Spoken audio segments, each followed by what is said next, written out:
sa amin pong pinakamamahal na kapatid, ang aming tagapamahalang pangkalahatan, kapatid Eduardo V. Manalo.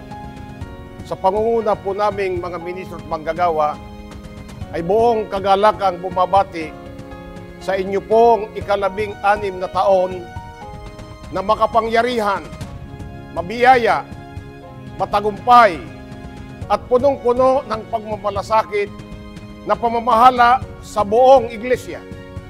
Patuloy po kaming nangangako sa ating Panginoong Diyos na mamamalagi po ang aming katapatan at pakikipagkaisa sa inyo pong pamamahala sa Iglesia ni Cristo. Patuloy po kaming magpapasakop sa inyong pamamahala. Mahal na mahal po namin kayo.